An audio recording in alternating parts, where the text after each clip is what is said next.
प्रियंका की शादी सहारनपुर के एक शहर में ध्रुव से हो जाती है। प्रियंका एक इंटीरियर डिजाइनर होती है और उसका अपना एक बिजनेस होता है। ध्रुव का घर बहुत ही साधारण सा दिखता है। उनके घर में हर चीज पुरानी और घर के हिसाब से बिल्कुल अलग होती है।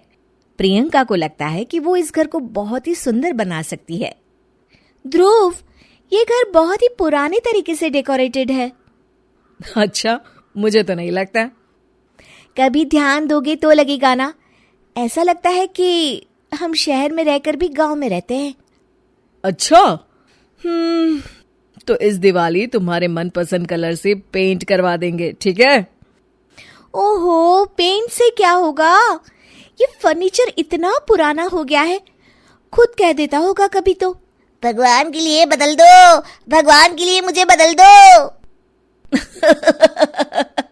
कुछ भी बोलती हो तुम प्रियंका। अरे कितना सुंदर लगता है ये सोफा। हाँ, साइज देखा है इस घर के फर्नीचर का। ऐसा लगता है घर नहीं गोडाउन है।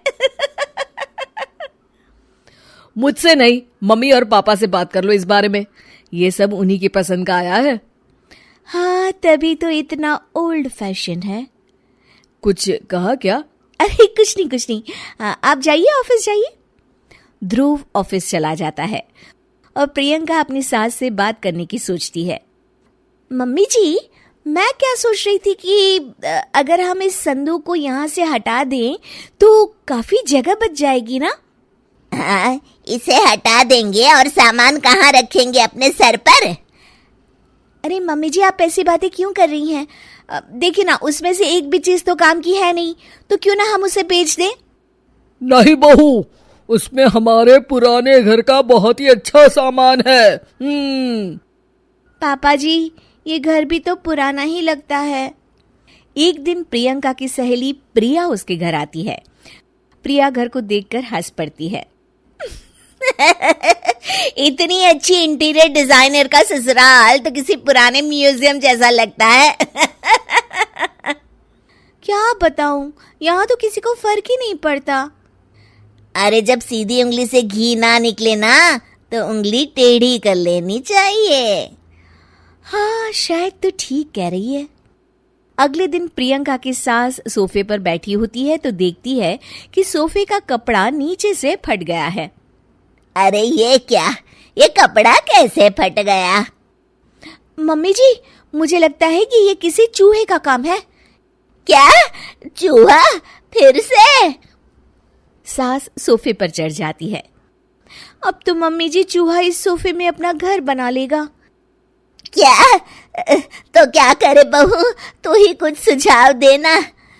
मम्मी जी, हमें स्टील वाले छोटे सोफे बना लेने चाहिए ताकि चूहे को घर बनाने के लिए जगह ही ना मिले।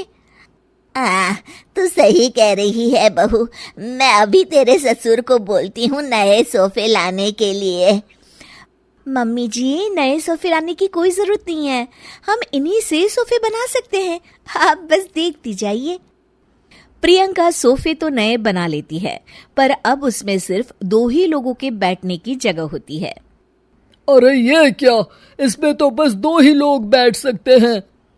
अरे बहू, तुझे तो पता ही है, हमारे घर कोई ना कोई आता ही रहता है। इतनी सी जगह में हम कहाँ बिठाएंगे उन्हें? अरे मम्मी जी, आप चिंता मत कीजिए, उसका भी इंतजाम हो गया है। मैंने इस संदूक के ऊपर गद्दा लगवा दिया है और इसे पेंट करवा दिया है। ध्रुव उस पर बैठने की कोशिश करता है, पर संदूक की ऊंचाई ज्यादा होती है, इसलिए उसे बैठने में दिक्कत हो रही होती है। प्रियंका, कम से कम ये तो देखती कि संदूक की लंबाई कितनी ज्यादा है। ये बैठने में बिल्कुल भी कंफर्टेबल नहीं है। अरे आप भी ना, ये आजकल ट्रेंड में है, आपको तो कुछ पता ही नहीं है। प्रियंका धीरे धीरे घर की पूरी काया पलट कर देती है। एक दिन प्रियंका के ससुर के कुछ दोस्त घर पर आते हैं। नमस्ते बेटा, कैसी हो तुम? जी मैं ठीक हूँ अंकल जी, आप कैसे हैं? आइए आइए, अंदर आइए। अरे घर तो बड़ा खाली खाली लग रहा है, कहीं घर तो खाली नहीं कर रहे ना आप लोग? अरे नहीं, ये तो हमारी बहू का कमाल है। तुम बैठो ना रमेश।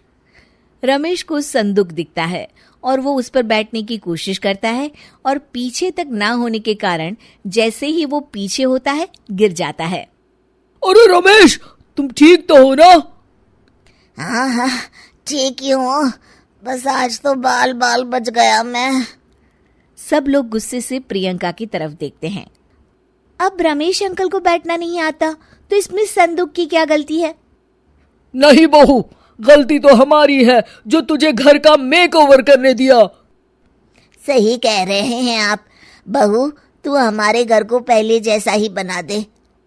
ठीक है, आप लोग गुस्सा मत होइए, मैं घर को पहले जैसा ही कर देती।